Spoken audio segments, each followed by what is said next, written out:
Quality by John Glassworthy is indeed the story of Mr. Jessler's triumph over crushing adversities. Qualities tells the story of Mr. Jessler, a German shoemaker. Although Mr. Jessler makes the best boots in London, his business is falling because he is unable to compete with the big companies around him. These companies, we learn, earn their customers not through quality but advertising. Mr. Jessler is ultimately triumphed in that he is able to establish his own conditions for success. What matters most to Jessler is that he produces quality boots, and in this regard he succeeds. So let's start the next part of the story, quality.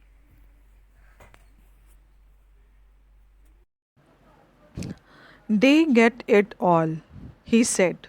They get it by advertisement, not by work. They take it away from us, who love our boots. It goes to this Presley. I have no work. Every year it get less, you will see. And looking at his lined face, I saw things I had never noticed before. Bitter things and bitter struggles. And what a lot of grey hairs there seemed suddenly in his red beard.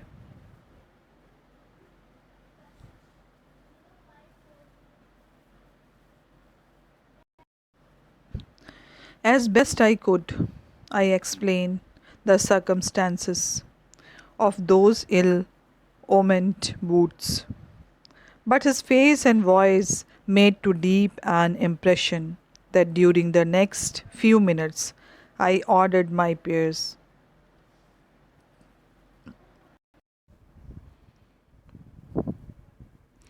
They lasted longer than ever. Then I was not able to go to him for nearly 2 years. It was many months before my next visit to his shop. This time it appeared to be his elder brother handling a piece of leather. Well, Mr. Jessler, I said, how are you? He came close and peered at me. I am readily well, he said slowly, but my elder brother is dead. And I saw that it was indeed himself, but how aged and wan. And never before had I heard him mention his brother. Much shocked, I murmured, oh, I am sorry. Yes, he answered. He was a good man. He made a good wood. But he is dead. And he touched the top of his head, where the hair had suddenly gone, as thin as it had been on that of his poor brother, to indicate, I suppose, the cause of his death. Do you want any foods? And he held up the leather in his hand. It's a beautiful piece.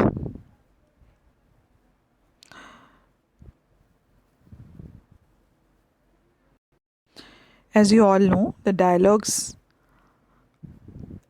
it is written in the German because the main character of this story is German. So his pronunciation is not like a British or American English, but it is influenced by the German language. Mr. Jessler was annoyed by the big firm manufacturer who were making shoes just for the sake of making money and paying little attention to the quality and comfort of customer. This was a cruel fact of the business where making profit was the only aim, and the big manufacturers were able to do it easily because of the money.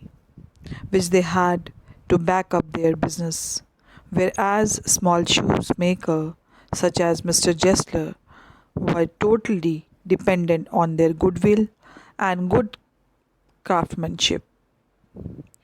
Mr. Jessler was very annoyed and expressed himself. They get all their business by advertisement of their product.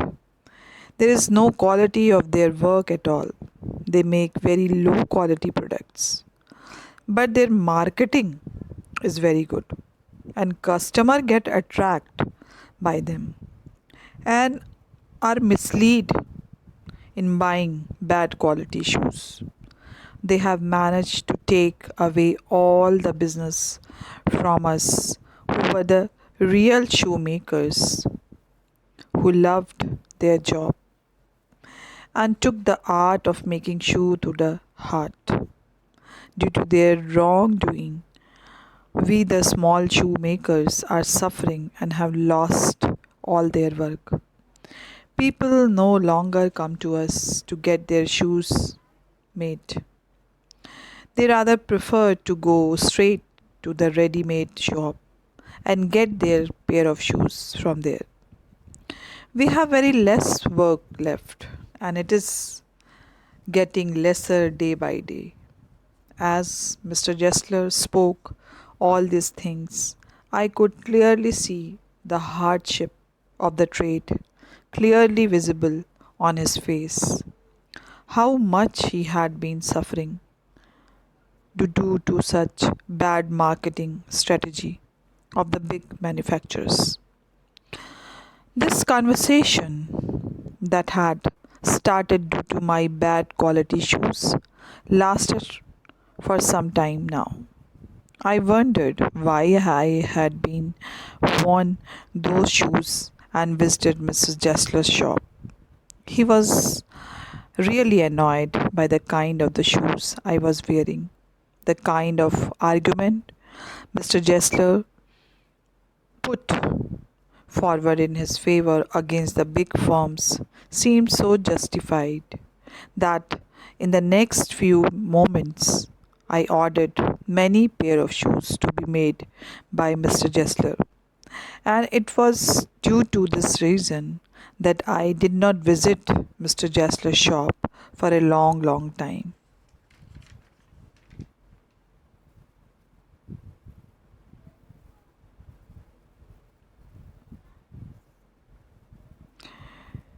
Now I am reading the third paragraph of this page.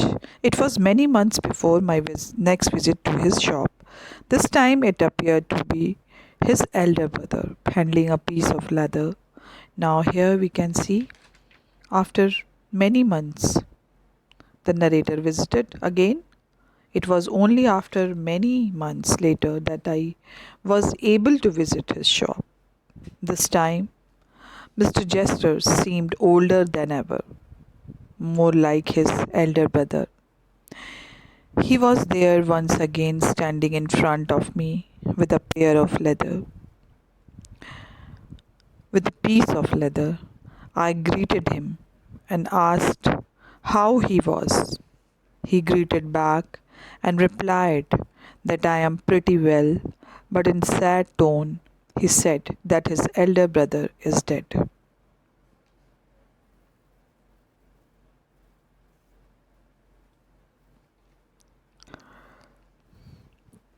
Well, Mr. Jessler, I said, how are you? And he said, my elder brother is dead. And I saw that it was indeed himself, but how aged and wan. And never before had I heard him mention his brother. Much shocked, I murmured, oh, I am sorry.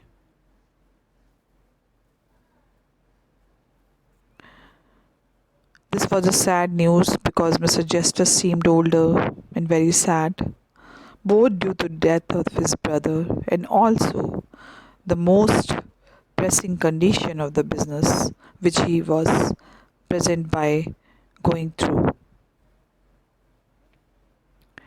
Mr. Jessler's present condition was a shock to me.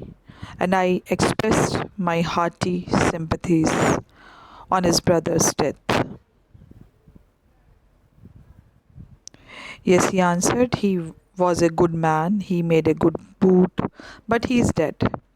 And he touched the top of his head, where the hair had suddenly gone, as thin as it had been on that of his poor brother, to indicate, I suppose, the cause of his death. Do you want any boots?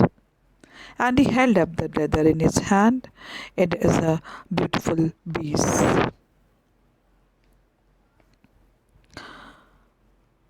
Mr. Jessler, remembering his elder brother, expressed and felt the loss of his brother. He was a good man and he was a good craftsman who made good boots. The loss of his brother and the loneliness was clearly showing on the overall condition of the Mr. Jessler. After a little while, Mr. Jessler held out a piece of leather before me and asked, do you want to have any boots made here? Is a very good piece of leather. Now, here you can see he started his job by asking these type of the questions. Now let's move to the next page. This is page number 76. I ordered several pairs. It was very long before they came, but they were better than ever. One simply could not wear them out, and soon after that I went abroad. It was over a year before I was again in London, and the first shop I went to was my old friend's, and I had left a man of 60. I came back to one of the 75, pinched and worn, who genuinely this time did not at first know me. Do you want any boots? He said. I can't make them quickly. It is a slack time, I answered. Please, please, I want boots all around, every kind. I had given those boots up when one evening they came. One by one, I tried them on, in shape and fit, in finish and quality of leather. They were the best he had ever made. I flew downstairs, wrote a check, and posted it at once with my own hand. A week later, passing this little street, I thought I would go in and tell him how splendidly the new boots fitted. But when I came to where his shop had been, his name was gone. I went in, very much disturbed. In the shop, there was a young man with an English face. Mr. Jessler in? I said. No, sir, he said. No, but we can attend to anything with pleasure. We have taken the shop over. Yes, yes, I said. But Mr. Jessler? Oh, he answered, dead. Dead? But I only received these boots from him last Wednesday week.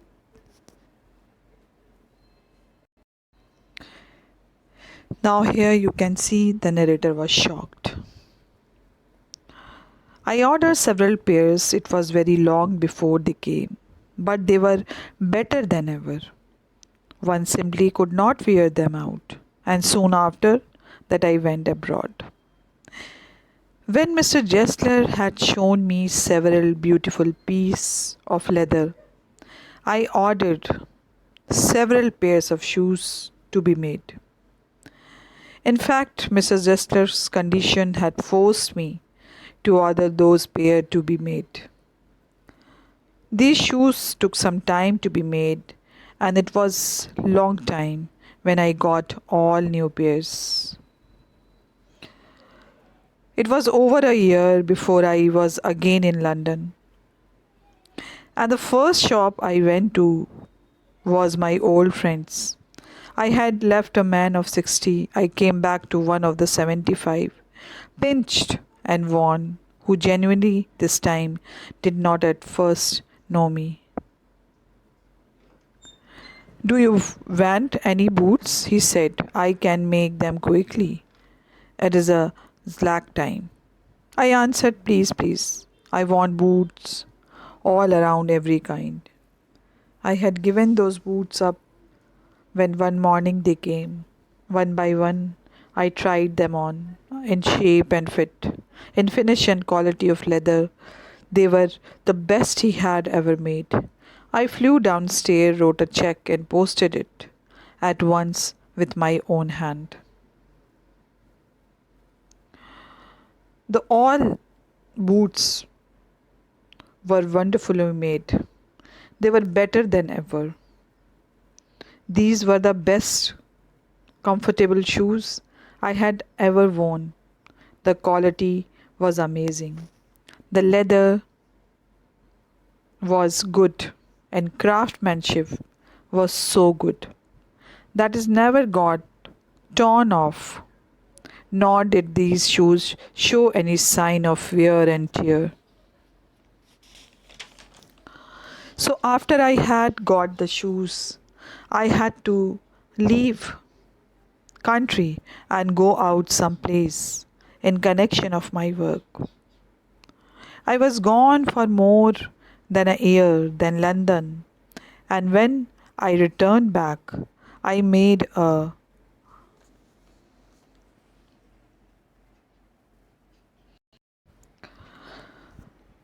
point to pay a visit to Mr. Jessler's shop. I visited back the old man's shop after a year when I had left London for a year only.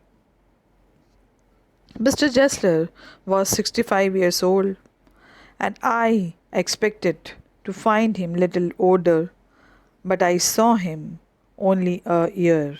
He seemed a lot older than 66 years. He looked almost 75 years old, 10 years older than he should have actually looked. He looked all the more old. It was the first time that he did not recognize me this time.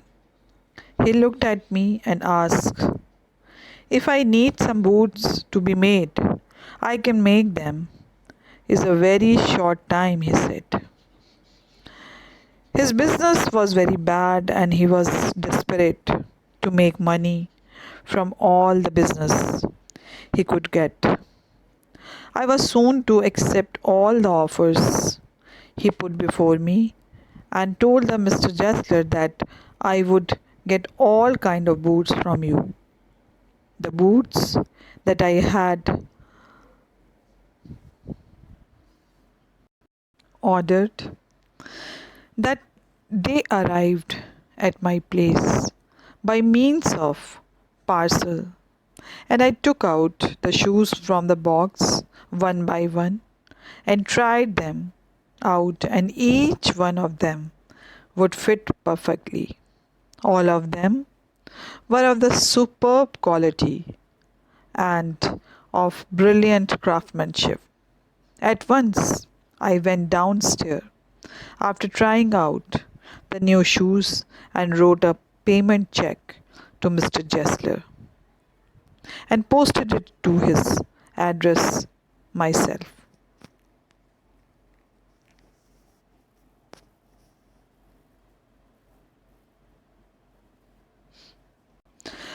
After some days, when I was in area of Mr. Jessler's shop, I thought I would visit his shop, meet him, and thank him for the wonderful pairs of shoes he had made for me.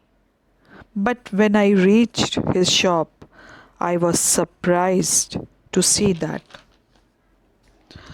Mr. Jessler's display board was gone from the shop. His name was no more to be seen on the shop. I was really troubled not to find Mr. Jessler's name in the shop. I moved inside the shop to find some other young Englishman inside. I inquired, Mr. Jessler in? I said. No, sir, he said. No, but we can attend to anything with pleasure. We have taken the shop over. Yes, yes, I said. But Mr. Jessler? Oh, he answered, dead. Dead? But I only received these boots from him last Wednesday week. I moved inside the shop to find out some other young man inside. I inquired about Mr. Jessler. From the young man, he said that he is no longer here, but he could attend to all your needs. We have taken over the shop from Mr. Jessler. Again, I asked about Mr. Jessler, and then the young man answered that Mr. Jessler was no longer alive. I was surprised that he was dead. I told him that I only received several pairs of shoes from him a few days back.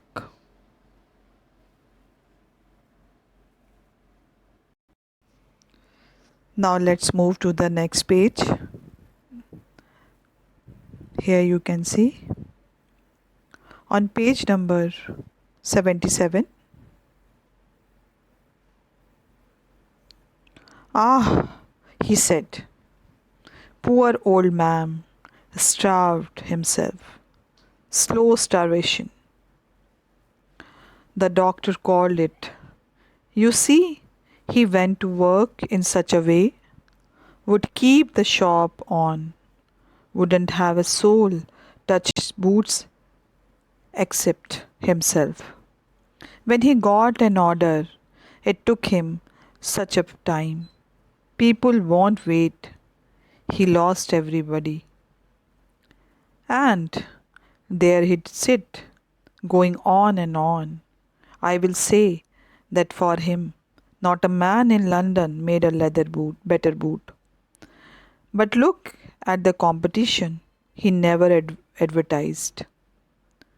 Would have the best leather too, and do it all himself. Well, there it is.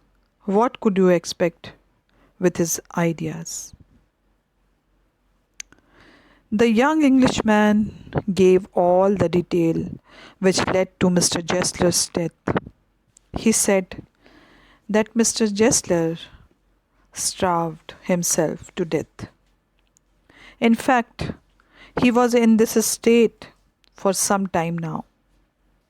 He was old and low on business, and with very little money, he had very little nourishment left in him, which slowly starved him to the death. His way of working was such that he wanted to do all the work of making shoes all by himself.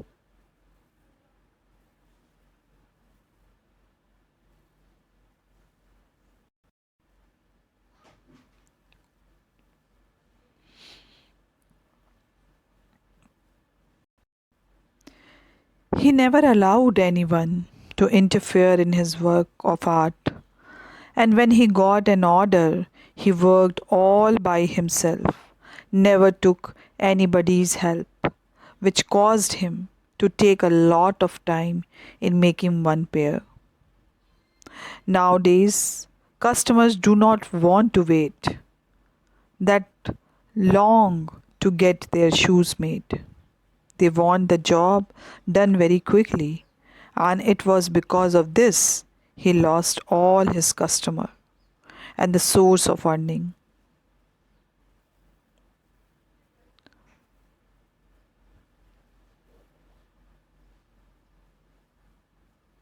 But one thing for sure, that there was no better craftsman than him in the whole of London. No one man made better boots than Mr. Jessler. The quality of leather was also wonderful.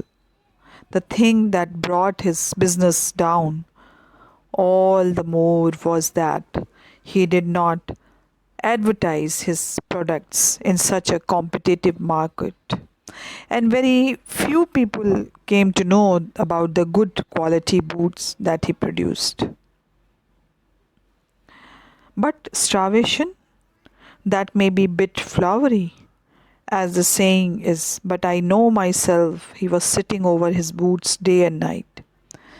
To the very last, you see, I used watch him, never gave himself to eat time to eat, never had a penny in the house, all went in rent and leather. How he lived so long I don't know.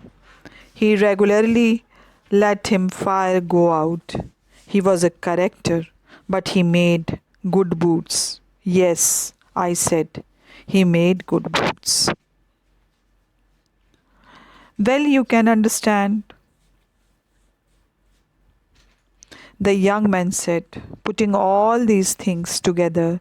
What would anyone expect other than starvation in such condition as was Mr. Jessler?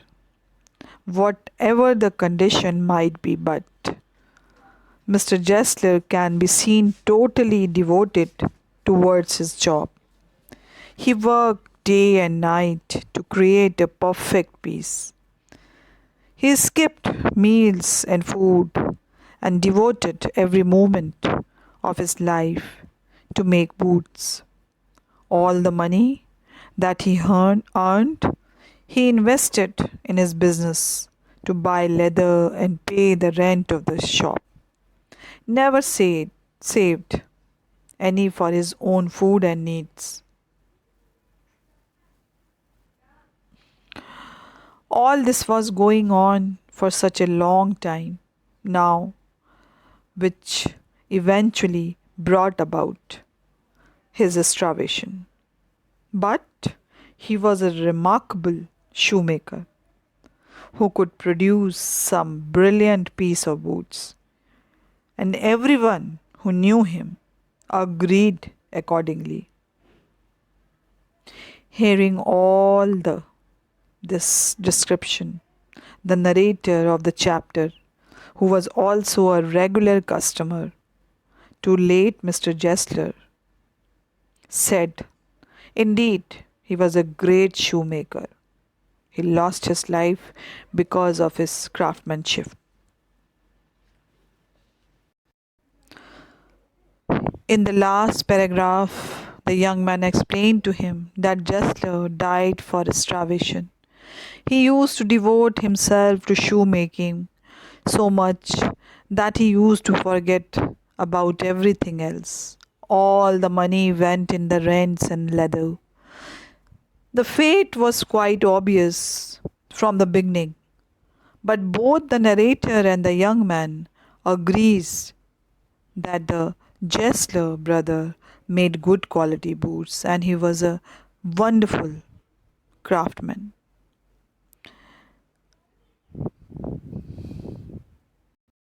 In the end of the story, the man used to make all the boots himself. He never allowed anyone else to touch them. Used the finest quality leather and worked hard, day and night, to complete the orders in time. He made the best boots in London with the finest leather, yet he lost it to competition. Everything that he earned went on paying rent for the shop and on buying leathers. He skipped his meal, working for hours and hours for each pair of boots.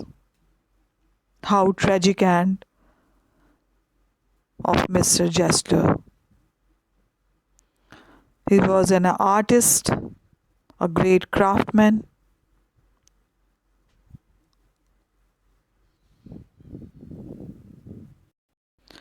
He devotes his life to his art. He was a great shoemaker, made a wonderful boots for the customers.